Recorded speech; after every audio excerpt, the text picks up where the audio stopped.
विश्व के कोने कोने में यूट्यूब के माध्यम से हमसे गुरु मंत्र लेकर वैदिक परंपरा में आगे बढ़ने वाले मेरे प्रिय शिष्यों, सज्जन और सन्नारियों, सुनिए। कई लोगों ने पूछा है कि गुरुजी, पितृदोष लगता कैसे है, इसके लिए खास बात बताइए उदाहरण के साथ। तो सुनिए, जब हम अपने बाप दादा की जमीन मकान बेच देते हैं और उससे गाड़ी घोड़ा या कुछ अन्य सामान खरीदते हैं, वहीं से हमें पितृदोष लगता है। राम प्रकाश पांडे गोरखपुर में जमींदार के लड़के थे। अहमदाबाद में पुलिस में भर्ती हो गए और पोस्ट बढ़ती गई, पुलिस इंस्पेक्टर बन गए। अपने गांव जब भी जाते तब गांव वाले जो दो भाई थे जो गरीब थे, राम प्रसाद जी शहर की सुविधाएं मांगता था, लेकिन गांव में शहर की सुविधाएं कैसे मिलेंगे? गांव वालों का जीवन अपना अलग होता है, शहर वालों का जीवन अपना अलग होता है। तो राम प्रसाद जमीन बांटने की बात करता था, लेकिन दोनों भाई बड़े कड़क थे। कहीं न कोई अड़ंगा लगा देते थे, बंटवारा हो नहीं पाता था।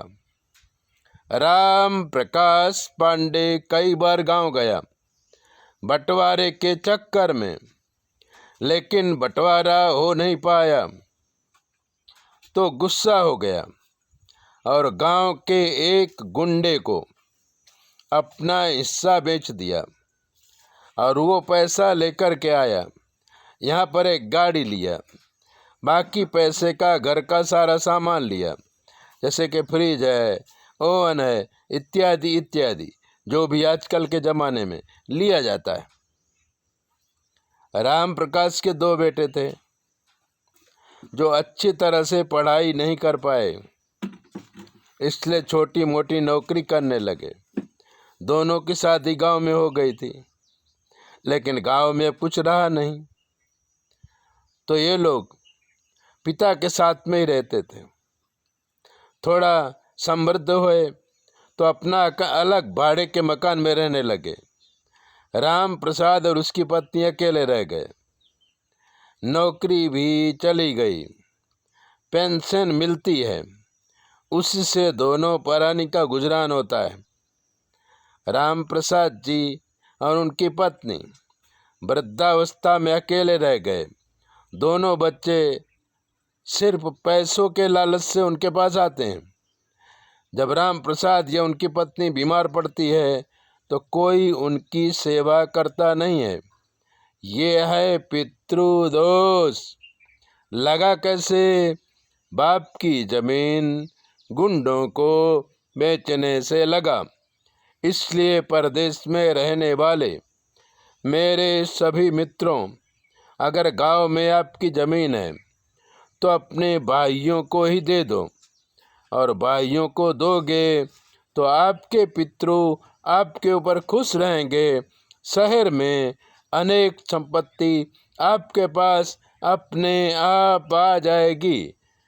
ऐसी ही बातें जानने के लिए चैनल को सब्सक्राइबर करो, लाइक करो, दूसरों को भेजो, और 9825200108 पर फ़ोन करो।